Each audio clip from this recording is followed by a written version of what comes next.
झूम उठे सारी दुनिया झूम उठे वो गीत सुनाए साथी जय मिर्जा की जय मिर्जा की Karoba ajalo kal muqaddar. The destined time of your death is near. बहुत थोड़े दिन रह गए हैं. उस दिन सब पर उदासी छा जाएगी. Very few days are left. Everyone on that day will be struck by grief. जय मिर्जा की. Such were the revelations received by Hazrat Mirza Ghulam Ahmad, the promised Messiah and Mahdi, in and around 1905, only 3 years before his demise. And it was then that he wrote his will, Al-Wasiyat. One would naturally expect the leader of a religious community to expressly declare how he wanted his successorship to be after he left this world. And this is what he did. But some thought that it was in the form of hints and indications and not very clearly explained. This small group thought that there is mention of an anjuman or an administrative body that would run the affairs after him.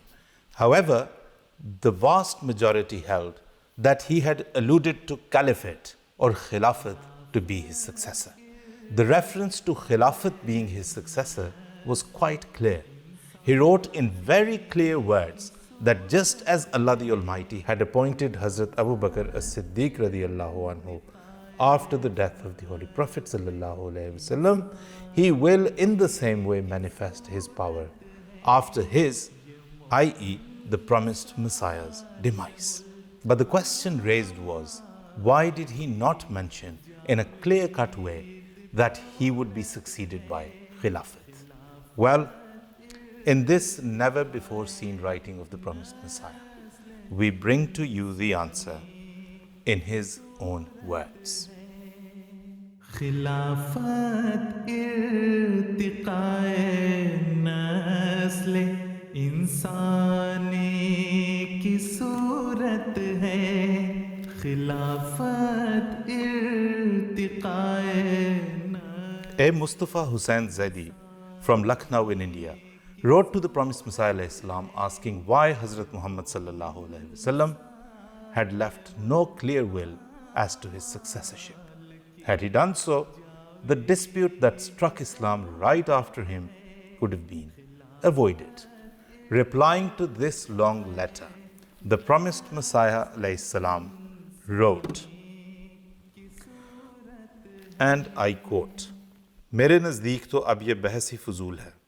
इस वक्त ना हज़रत अबू बकर सिद्दीक हैं ना हज़रत अली. वो दौर गुज़र गया.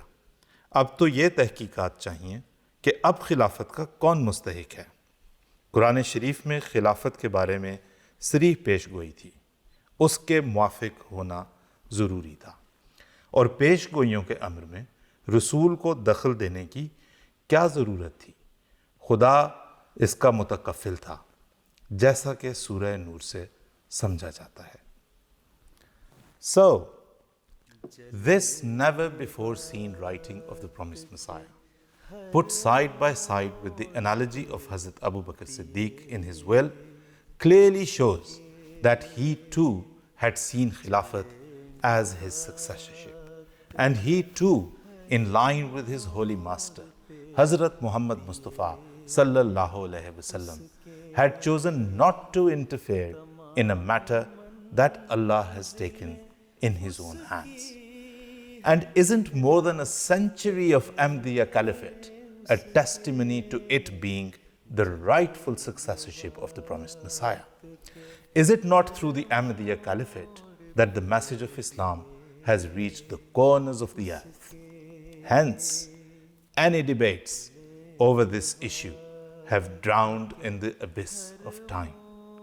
Today, we have clear evidence both from his writings and from the success story of Ahmadiyya Caliphate. Now, what is it that we have to do? We need to be grateful to Allah for this blessing and hold tight to it.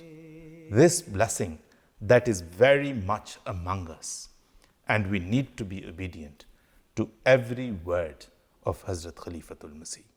पहचान तेरे दम से हमारी मेरी तो बहुत अरसा पहले खुदा ताला ने ये तसल्ली करवाई हुई है कि इस दौर में वफ़ादारों को खुदा ताला खुद अपनी जनाब से तैयार करता रहेगा। और मैं तो ऐसे नज़ारे रोज़ाना हर कौम और हर मुल्क में देख रहा हूँ। लब्बैक मुर्शदी, लब्बैक मुर्शदी।